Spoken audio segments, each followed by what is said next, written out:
Assalamualaikum warahmatullahi wabarakatuh. Apa kabar anak-anak? Hari ini bertemu lagi dengan Ibu Fadila. Hari ini kita akan belajar tema 1D, keluargaku, subtema 3, keluarga besarku.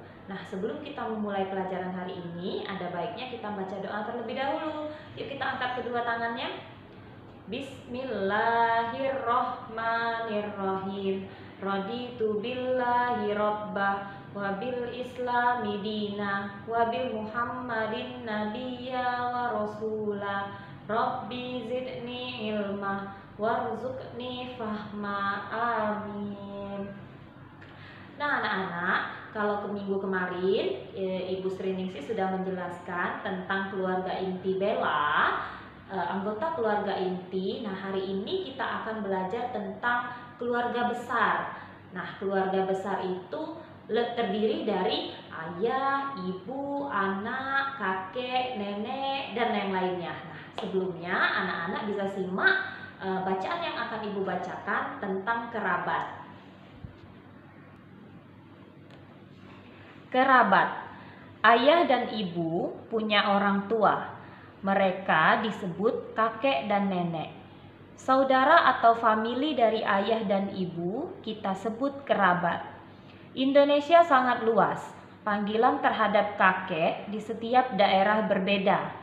Ada yang memanggil opa, aki, atau eyang kakung. Panggilan nenek juga berbeda.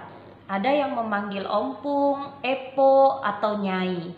Ayah dan ibu punya saudara. Kita sebut dia paman dan bibi.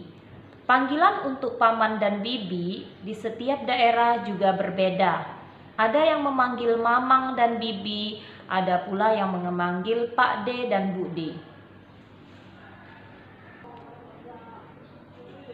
Nah anak-anak tadi sudah menyimak tentang bacaan yang dibacakan yang berjudul kerabat. Di situ sudah dijelaskan bahwa keluarga besar itu terdiri dari kakek nenek, paman dan bibi, sepupu dan lain sebagainya. Nah, panggilan di daerah di Indonesia ini bermacam-macam sesuai dengan daerah yang berbeda-beda.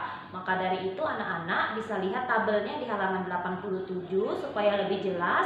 Ibu contohkan salah satu. Kalau panggilan untuk kakak di daerah Minangkabau itu biasanya dipanggil Uda dan Uni. Kalau dia dari daerah Sunda biasanya dipanggil Kakang dan Teteh. Nah, itulah contoh panggilan yang berbeda dari setiap daerah. Materi selanjutnya adalah kita akan belajar silsilah keluarga besar Bella. Anak-anak ibu perhatikan silsilah keluarga yang akan ibu tampilkan. Silsilah keluarga besar Bella. Kakek Bella bernama Danu, nenek Bella bernama Atun.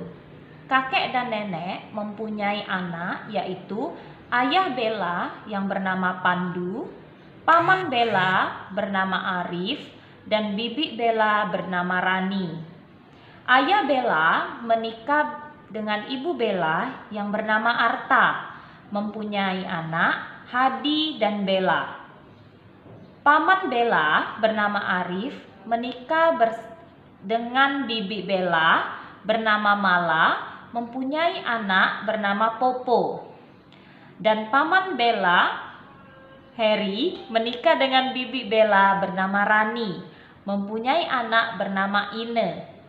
Hadi, Bella, Popo, dan Ine merupakan saudara sepupu.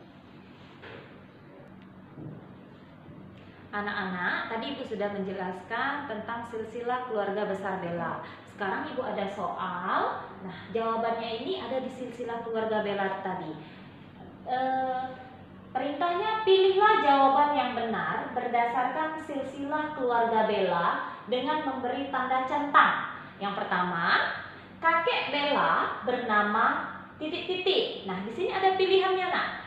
Yang pertama Arif, yang kedua Danu. Sesuai dengan silsilah yang sudah Ibu jelaskan tadi, siapa nama kakek Bella? Iya, betul. Nama kakek Bella adalah Danu. Nah, kotak yang menuliskan nama Danu kita centang. Seperti itu. Selanjutnya yang kedua, istri Pak Pandu adalah, nah siapa nak istri Pak Pandu? Kalau di situ Pandu itu adalah ayahnya Bella, istrinya bernama, iya, yang pertama di sini ada Atun, yang kedua Arta. Yang benar apa? Iya, Arta. Sekarang kita beri tanda centang pada kotak yang bernama Arta. Nah, selanjutnya anak-anak ibu bisa lanjutkan di rumah, di buku tulisnya masing-masing. Materi yang selanjutnya adalah kita akan belajar menyusun kata menjadi sebuah kalimat. Di sini kita baca dulu perintahnya. Susunlah kata berikut jadi kalimat. Mulailah dari huruf yang dicetak tebal. Di sini huruf yang bercetak tebalnya ibu garis bawahi ya anak-anak. Yang pertama, suka kakek bercerita. Nah, dimulai dari kata yang bercetak tebal yaitu kakek atau yang ibu garis bawahi. Sekarang kita buat di sini kakek. Selanjutnya apa anak-anak? Iya, suka bercerita. Nah, sehingga menjadi kalimat bercerita. Sehingga menjadi kalimat kakek suka bercerita. Yang kedua, kakek lucu cerita. Kata yang dicetak tebal atau yang ibu garis bawahi di papan tulis yaitu cerita. Sekarang kita buat dulu kata cerita. Selanjutnya apa? Cerita kakek lucu. Sehingga menjadi kalimat cerita kakek lucu. Materi selanjutnya adalah kita akan menentukan kata yang sopan yang digunakan dalam percakapan. Di sini contoh kata yang sopan ada dua, yaitu maaf atau silahkan.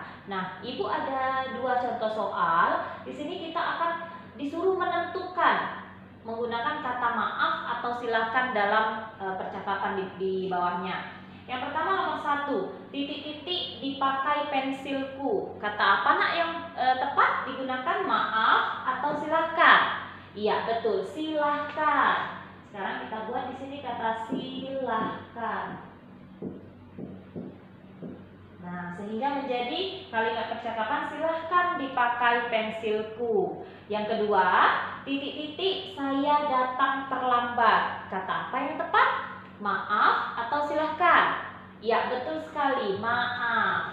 Sekarang kita buat di sini kata maaf sehingga menjadi kalimat maaf saya datang terlambat. Untuk selanjutnya anak-anak bisa lanjutkan di rumah, ditulis di buku latihannya masing-masing. Materi yang selanjutnya adalah kita akan mengukur jarak dengan menggunakan satuan yang tidak baku. Nah, anak-anak harus tahu dulu satuan yang tidak baku itu ada 4 yang bisa kita gunakan. Yang pertama itu adalah jengkal. Jengkal itu menggunakan tangan kita. Yang kedua itu ada depa. Depa itu jarak dari tangan kita ini ya, satu badan. Yang ketiga ada langkah, menggunakan langkah kaki. Dan yang keempat kita bisa menggunakan panjang batang korek api. Nah, anak-anak bisa lihat di sini ibu ada contoh jarak antara pohon dan rumah. Di sini kita akan mengukurnya dengan menggunakan satuan tidak baku yaitu langkah. Berapa langkah jarak antara pohon dan rumah? Sekarang lihat cara ibu untuk mengukurnya. Nah, anak-anak lihat ya, panah ini merupakan satu langkah, contoh satu langkah. Sehingga kita mulai dari sini, kita hitung berapa langkah. 1, 2, 3, 4, 5, 6. Nah, artinya jarak dari pohon ke rumah itu adalah 6 langkah. Anak-anak bisa lihat di sini ada kalimatnya. Jarak rumah dan pohon adalah titik-titik langkah. Berapa langkah tadi kita hitung anak-anak? Iya, ada 6 langkah. Sekarang anak-anak bisa buat di sini angka 6 sehingga menjadi kalimat jarak rumah dan pohon adalah 6 langkah. Anak-anak, demikianlah materi yang dapat Ibu sampaikan. Kalau ada yang kurang jelas, anak-anak bisa putar lagi videonya dan boleh bertanya dengan orang tuanya di rumah. Sebelum kita menutup pelajaran hari ini, ada baiknya kita berdoa terlebih dahulu. Yuk angkat kedua tangannya. Bismillahirrohmanirrohim. Allahumma arinal haqqo haqqo warzuqna tiba'ah wa arinal batila batila warzuqna ijtinabah walhamdulillahi rabbil alamin. Wassalamualaikum warahmatullahi wabarakatuh.